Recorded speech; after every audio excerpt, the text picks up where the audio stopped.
Get ready. Tamil shorthand 180 words per minute. Get ready for trial dictation. 15 seconds.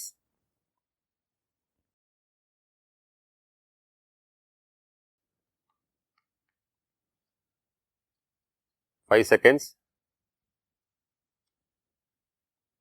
Start. மாண்புமிகு பேரவைத் தலைவர் அவர்களே, கடந்த வாரம் சமர்ப்பிக்கப்பட்ட வரவு செலவு திட்டத்தின் மீது ஏறக்குறைய 10 உறுப்பினர்கள் தங்கள் கருத்துக்களை தெரிவித்துள்ளார்கள். இந்த நல்ல நேரத்தில் இந்த விவாதத்திற்கு பதிலளிக்கும் வாய்ப்பை வழங்கிய தங்களுக்கு எனது மனமார்ந்த நன்றியை தெரிவித்துக் கொள்ள விரும்புகிறேன். என்னுடைய பதிலுரையை தொடங்குவதற்கு முன்னர் முதற்கண் ஒன்றை தெரிவித்துக் கொள்ள விரும்புகிறேன்.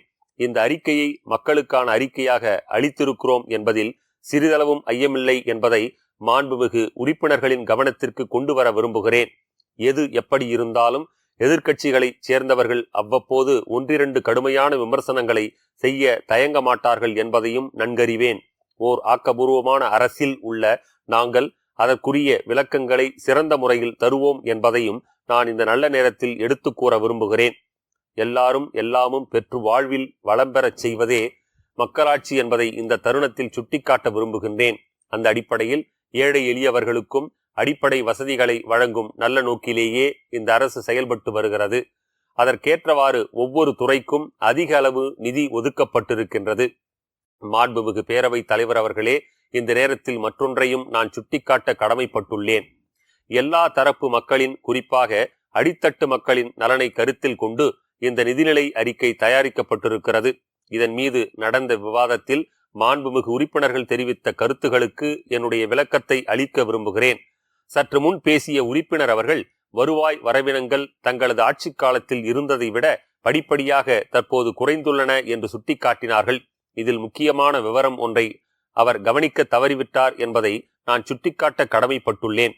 அவர் குறிப்பிடும் காலம் 10 ஆண்டுகளுக்கு முந்தைய காலமாகும். அதன் பின்னர் வந்த நிதிக்குழுவின் பரிந்துரைகளால் நம் மாநிலத்திற்கு வரக்கூடிய நிதி மிகவும் குறைந்துவிட்டது. உறுப்பினர் இதை நன்கு நினைவில் கொள்ள வேண்டுமென கேட்டுக்கொள்ள விரும்புகின்றேன்.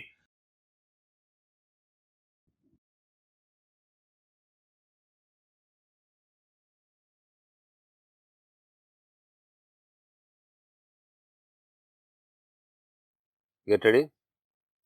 தமிழ் சுருக்கெழுத்து 180 words per minute. இங்கே படிக்கப்பட்டதை சுருக்கெழுத்தில் எழுதி கொள்ள வேண்டும். சுருக்கெழுத்தில் எழுதி கொண்டதை அதற்கு நேரான விரிவெழுத்தில் எழுதிட வேண்டும். உங்களது சுருக்கெழுத்து திறனுக்காக 10 மதிப்பெண்கள் ஒதுக்கப்பட்டுள்ளன. விரிவெழுத்தில் எழுதும்போது உங்களுடைய கையெழுத்து தெளிவாக இருப்பதுடன் வரிகளுக்கு இடையே உரிய இடைவெளி இருக்க வேண்டும்.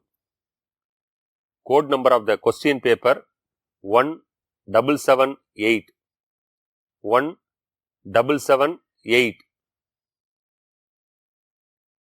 Get ready. 10 seconds.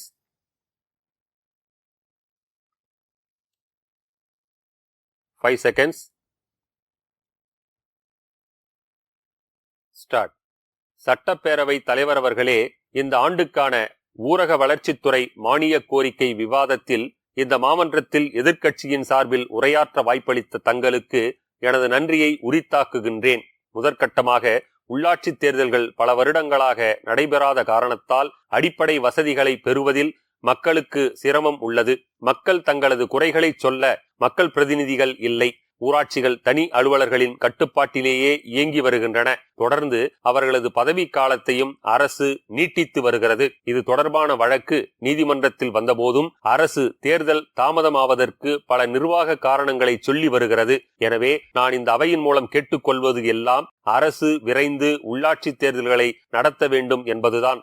இது குறித்து மாண்புமிகு அமைச்சர் அவர்கள் பதிலுரையின் போது ஒரு தேதியை அறிவிப்பார்கள் என்று நம்புகிறேன்.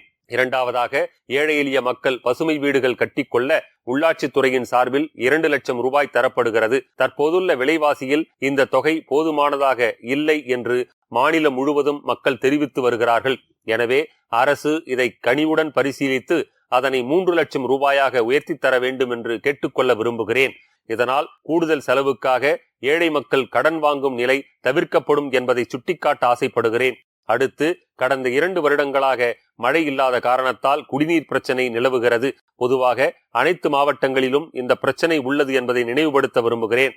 மக்கள் தண்ணீர் குடத்துடன் வீதியில் வந்து போராடக்கூடிய நிலையை நாம் பார்க்கிறோம். எனவே அரசு அவ்வப்போது அதிக செலவில் லாரிகள் மூலம் குடிநீர் வழங்குவதோடு நின்றுவிடாமல் புதிய நீர்த்தேக்கங்களை உருவாக்க வேண்டும் என கேட்டுக்கொள்கிறேன்.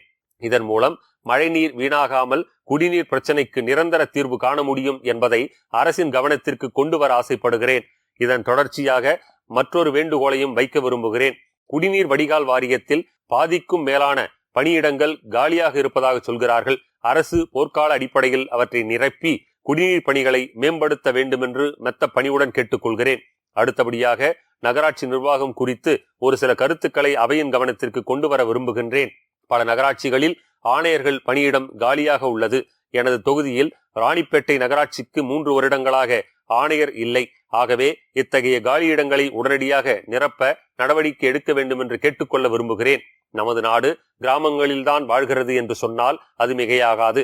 அத்தகைய கிராம பகுதிகள் வளர்ச்சியடைய நகர்ப்புறங்களுடன் இணைக்கும் சாலை வசதி அவசியமாகும். தற்போது ஊராட்சி ஒன்றியங்களின் மூலம் அமைக்கப்படும் சாலைகளில் சிறு பாலங்கள் அமைப்பதில்லை. எனவே மழைக்காலங்களில் சாலை எளிதில் பழுதாகிறது. எனவே தேவையான இடங்களில் சிறு பாலங்கள் அமைத்து பழுதடைந்த சாலைகளை சீரமைக்க வேண்டும் என்று அன்போடு கேட்டுக்கொள்ள ஆசைப்படுகிறேன். மாண்புமிகு அமைச்சர் அவர்கள் இங்கே பேசும்போது மரம் வளர்த்தால் மழை வரும் என்று கூறினார்கள். கடந்த 10 ஆண்டுகளில் 5 லட்சம் மரக்கன்றுகள் நடப்பட்டதாக சொல்கிறார்கள். இந்த மரங்கள் முழு அளவில் பராமரிக்கப்பட்டிருந்தால் இன்று மாநிலம் முழுவதும் பசுமையாக காட்சியளித்திருக்கும். காற்று மாசும் வெகுவாக குறைந்திருக்கும். ஆனால் லட்சக்கணக்கான மரங்கள் நடப்பட்டு அரசு கணக்கில் அவை புள்ளி விவரமாக இருப்பதில் பயனில்லை. உண்மையில் அவற்றை ஒரு சில ஆண்டுகளாவது பராமரித்தால்தான் பயன் கிடைக்கும். இல்லை என்றால் கணக்கிற்கு மட்டுமே இது பயன்படும் என்பதை சுட்டிக்காட்ட விரும்புகிறேன். அடுத்தபடியாக கிராமங்களில் தூய்மை பணியாளர்களுக்கு ரூபாய் 6000 மாதாந்திர தொகுப்பு ஊதியம் வழங்கப்பட்டு வந்தது. அத்தொகையை குறைக்க அரசு முடிவு செய்திருப்பதாக செய்திகள் வருகின்றன. இந்த செய்தி உண்மையானதாக இருப்பின் இதனை மறுபரிசீலனை செய்ய வேண்டும் என்று நான் அன்புடன் கேட்டுக்கொள்கிறேன். அதேபோல கிராமப்புறங்களில் மேல்நிலை நீர்த்தேக்க தொட்டிகளை இயக்குபவர்கள் கடந்த 20 வருடங்களாக தற்காலிக பணியாளர்களாகவே இருந்து வருகிறார்கள். அவர்களது குடும்ப நிலையை கவனத்தில் கொண்டு அவர்களை நிரந்தரமாக்க வேண்டும் என்று கேட்டுக்கொள்ள கடமைப்பட்டுள்ளேன். அடுத்ததாக, தேசிய ஊரக வேலை உறுதி திட்டத்தின் கீழ் ஏழை எளிய மக்களுக்கு குளம் வெட்டுதல், வாய்க்கால் சீரமைத்தல் ஆகிய பணிகளை கொடுப்பது வழக்கம்.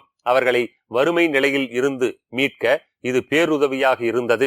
ஆனால் சமீப காலமாக 20% கட்டடப் பணிகளையும் சாலை பணிகளையும் இந்த திட்டத்தின் கீழ் செய்யும் நடைமுறை உள்ளது. இத்திட்டத்தில் பணியாற்றுபவர்கள் பெரும்பாலும் வயதான விவசாயிகளாக இருப்பதால் அவர்களை சாலை பணிகளுக்கு பயன்படுத்துவதை தவிர்க்க வேண்டும் என்று கேட்டுக்கொள்ள கடமைப்பட்டிருக்கிறேன். சில மாதங்களுக்கு முன்பு கிராம பகுதிகளில் வீட்டு வரியை உயர்த்த நடவடிக்கை எடுக்கப்பட்டது. வீடு வீடாக சென்று அளவிட்டு வரியை நிர்ணயிக்க ஆணை வெளியிடப்பட்டது. எனினும் அனைத்து இடங்களுக்கும் செல்லாமல் ஒவ்வொரு இடத்திற்கு ஒவ்வொரு மாதிரியாக உயர்த்தி இருக்கிறார்கள். இதனால் சிலர் பலனடைந்து சிலர் பாதிக்கப்பட்டுள்ளனர். எனவே இந்த ஆய்வை முழுமையாக செய்து சொத்தின் அளவு மற்றும் மதிப்பின் அடிப்படையில் ஒரே சீரான விகிதத்தில் சொத்து வரியை நிர்ணயிக்க வேண்டும் என்று கேட்டுக்கொள்ள விரும்புகின்றேன். தலைவர் அவர்களே, இதுவரை நான் தெரிவித்த கருத்துகளின் மீது அரசு உரிய நடவடிக்கை எடுக்கும் என கருதி உரையாற்ற அனுமதித்ததற்கு நன்றி கூறி அமர்கிறேன்.